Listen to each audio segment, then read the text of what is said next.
ലാലേട്ടൻ്റെ ഒരു സൈഡിൽ ജാസ്മിൻ, ഒരു സൈഡിൽ വേറൊരാളെന്നുള്ള രീതിയിലാണ് എല്ലാ പ്രേക്ഷകരും ആഗ്രഹിച്ചിട്ടുണ്ടായിരുന്നത്. ഈ മൂന്നാമത് വന്നപ്പോൾ എന്താ തോന്നുന്നത് ജാസ്മിൻ? ഏകദേശം എനിക്ക് സന്തോഷമേ ഉള്ളൂ. ഞാൻ എത്ര പറഞ്ഞാലും ഇല്ല ജാസ്മിൻ സങ്കടമാണെന്ന് പറയുകയാണെങ്കിൽ പിന്നെ എനിക്ക് റിപ്ലൈ ഒന്നും പറയാൻ പറ്റില്ലല്ലോ. ഞാൻ ഇവിടെ വന്ന് നിൽക്കുമെന്ന് ഞാൻ വിചാരിച്ച ഒരാളല്ല. അപ്പോൾ സെക്കൻഡ് റണ്ണറപ്പായി നിൽക്കുമ്പോൾ, മൂന്നാം സ്ഥാനത്ത് നിൽക്കുമ്പോൾ വളരെയധികം സന്തോഷം മാത്രമേ എനിക്കുള്ളൂ. ഇഷ്ടപ്പെട്ടു? എനിക്ക് ബിഗ് ബോസ് ഒന്നും ഇഷ്ടപ്പെട്ടൊന്നുമില്ല. ഇഷ്ടപ്പെട്ടില്ല?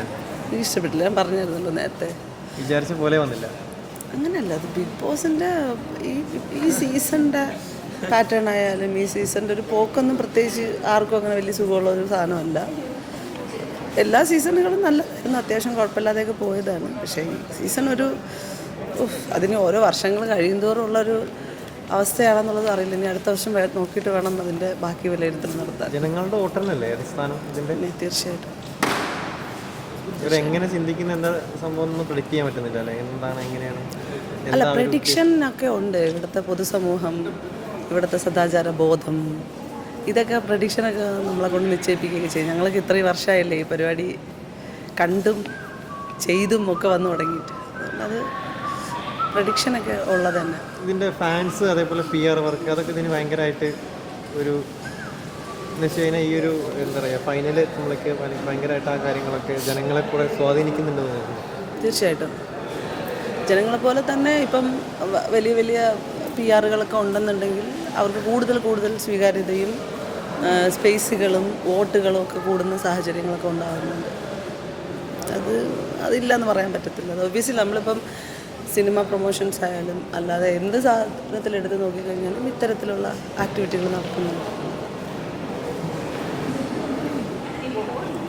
ഹാപ്പിയാണ് ജിൻഡോയ്ക്ക് കപ്പ് കിട്ടിയത്. ഞാൻ നേരത്തെ പറഞ്ഞിരുന്നൊരു സാധനം, ജാസ്മിന് വിജയിക്കണം എന്നുള്ളതാണ് എൻ്റെ ആഗ്രഹം.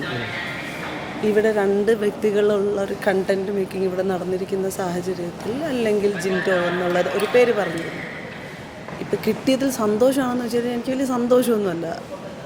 പിന്നെ അതിനകത്ത് ഈ തമിഴ് ഭേദം തൊമ്മൻ ഗെയിമുകളിൽ അത് ജിൻഡോയ്ക്കും കിട്ടി. അതല്ലെങ്കിൽ ജിൻഡോ ഒബ്വിയസ്ലി അത് സ്കോർ എഴുതിയ അർജുനാണ്. ഈ അർജുൻ അവസാന നിമിഷത്തിൽ അർജുൻ കയറി വന്ന് ഇതേപോലെ ഒരു സംഭവം വരുന്നു. അതെങ്ങനെയാണ് അർജുൻ സ്വാധീനിച്ചിട്ടുണ്ടാവുക ഇത്രയും പ്രേക്ഷകരെ? അർജുന് എനിക്ക് തോന്നുന്നു ഈ ലാസ്റ്റ് വീക്കുകളിലൊക്കെ അർജുൻ്റെ പ്രകടനം ഇപ്പം നോറെന്നെയൊക്കെ ഇമിറ്റേറ്റ് ചെയ്ത സാധനമൊക്കെ ഒരു എപ്പിസോഡ് തന്നെ ഒരു സീസൺ മൊത്തവും അർജുൻ്റെ മാത്രം കൊണ്ടുപോകാനുള്ളത് അർജുൻ്റെ സ്പേസിലത്തേക്ക് ചെയ്തിട്ടുണ്ടായിരുന്നു എന്നുള്ളത്. പിന്നെ എനിക്ക് തോന്നുന്നു ഐ തിങ്ക് ഇപ്പം അർജുൻ്റെ ഒരു ഇതിലേക്ക് ഗ്രാഫ് കൂടുതൽ ഉയർന്നത് നമ്മുടെ സിജോ, ശ്രീതു അവരുടെയൊക്കെ എലിമിനേഷനും അതൊക്കെ ഈ അർജുന് സാധകമായി എന്നുള്ളതൊക്കെ ഫീൽ ചെയ്യുന്നുണ്ട്. പിന്നെ എനിക്കിപ്പം ഈ പറഞ്ഞല്ലോ, ഇപ്പം ഇവർ രണ്ടുപേരെയും പറയണില്ല എങ്കിൽ പോലും എനിക്കൊരു അടിപൊളി സൂപ്പർ ഹ്യൂമൻ എന്ന ലെവലിലൊക്കെ എനിക്ക് അർജുനെ എടുക്കാം. പക്ഷെ ബിഗ് ബോസ് മെറ്റീരിയൽ എന്ന ലെവലിലേക്കൊരു കപ്പ് എന്നത് കൺഫ്യൂസ്ഡാണ്. പക്ഷേ ഇപ്പോൾ ജാസ്മിൻ കഴിഞ്ഞാൽ ഈ പറഞ്ഞ പോലെ ഡിസേർവ്ഡ് എന്ന് പറയുന്നത് ജിൻഡോ എന്ന് പറയുമ്പോഴും പേഴ്സണലി ഒരു ഫേവറേറ്റ് എന്ന് പറയുന്നത് ഒരു സാധാരണ ഒരു നല്ലൊരു അടിപൊളി പയ്യൻ എന്നുള്ള രീതിയിൽ അർജുനുണ്ട് എന്നുള്ളതാണ്. ഞാനൊരു കാര്യം ചോദിച്ചോട്ടെ, അതായത് ലാലേട്ടൻ്റെ ആ സൈഡിലും ഈ സൈഡിലും ജിൻഡോയും ജാസ്മിനും നിൽക്കുന്നല്ലേ വിചാരിച്ചിട്ടുണ്ടായിരുന്നു? തീർച്ചയായിട്ടും വിചാരിച്ചിരുന്നു. അതിനകത്ത് നമ്മൾ എത്ര ഇൻട്യൂഷൻസ് എന്ന് പറഞ്ഞാലും അതാണ് ഇതാണെന്ന് പറഞ്ഞു കഴിഞ്ഞാൽ ഞാൻ ജിൻഡോയും ജാസ്മിനെ തന്നെയാണ് പ്രതീക്ഷിച്ചത്. 100%. അതെല്ലാവരും പ്രേക്ഷകർ ഉൾപ്പെടെ പ്രതീക്ഷിച്ചതാണ്. വളരെ നേരിയ വോട്ടിൻ്റെ ഡിഫറൻസ് ഒക്കെയാണ്. അറിഞ്ഞപ്പോഴത്തേക്ക് ആകെ ഭയങ്കര ഷോക്കായി പോയി ശരിക്കും. ഇന്ന് രാവിലെ വീഡിയോ ഒക്കെ പോസ്റ്റ് ചെയ്ത ടൈമിൽ ഒരുപാട് കമൻസ്, നെഗറ്റീവ് കമൻസ് വരാണ്ട്. ചേച്ചി ജാസ്മിൻ്റെ ഒപ്പം നിൽക്കണേ, ചേച്ചിക്ക് എതിരെ ഒരുപാട് കമൻസ് വരാണ്ട്. അവരോടൊക്കെ എന്താ ഒരു പറയുക? ഞാൻ ഈ 16 കൊല്ലമായിട്ട് സൈബർ ബുള്ളിങ്ങിന് ഇരയായിക്കൊണ്ടിരിക്കുന്ന ഒരു സ്ത്രീയാണ്. ഞാൻ എന്തുകൊണ്ട് ജാസ്മിനെ സപ്പോർട്ട് ചെയ്തു, വൈ ജാസ്മിൻ സപ്പോർട്ട് എന്നുള്ള രീതിയിൽ ആളുകൾ പലപ്പോഴും ചോദിച്ചിട്ടുണ്ടായിരുന്നു. ഞാൻ എന്താണോ ജീവിതത്തിൽ ഫേസ് ചെയ്ത് വന്നത് അത്തരം സന്ദർഭങ്ങൾ തന്നെയാണ് ജാസ്മിന് കൂടുതലായിട്ടുണ്ടായിട്ടുള്ളത്. അതുകൊണ്ട് തന്നെ ഒരു സ്ത്രീക്കൊപ്പം അല്ലെങ്കിൽ ഒരു ഈ പറഞ്ഞ സൈബർ ബുള്ളിങ് നേരിട്ട് ഒരു പെൺകുട്ടിക്കൊപ്പം ഒക്കെ നിൽക്കേണ്ട സാഹചര്യം വന്ന സാഹചര്യത്തിലാണ് ജാസ്മിൻ്റെ ഒപ്പം നിന്നത്. എനിക്ക് വേറെ ജോലിയോ കൂലിയോ ഒന്നും ഇല്ലാഞ്ഞിട്ടൊന്നുമില്ല. എൻ്റെ തൊഴിലേ സാമൂഹ്യ പ്രവർത്തനമാണ്. തൊഴിലെന്ന് പറയുമ്പം ഞാൻ ജോലി ചെയ്ത് പൈസ വാങ്ങിക്കുന്നു എന്നുള്ള തൊഴിലല്ല ഞാൻ പറയുന്നത്. ഞാൻ പണികൾ എടുക്കുന്നത് അധികവും ഇവിടെയാണെന്നുള്ളതാണ്.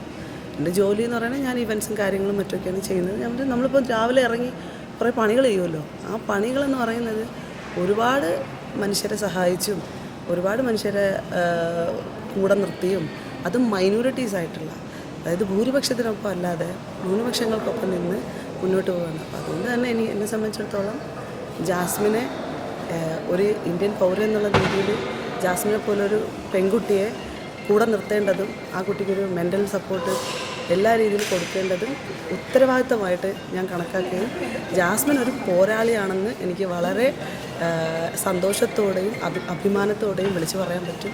അതുകൊണ്ട് എന്നെ സംബന്ധിച്ചിടത്തോളം ജാസ്മിൻ എനിക്ക് കൂടെ നിർത്തുന്നതിൽ, ജാസ്മിൻ്റെ കൂടെ നിൽക്കുന്നതിൽ എനിക്ക് ഭയങ്കര പ്രൗഡാണ്.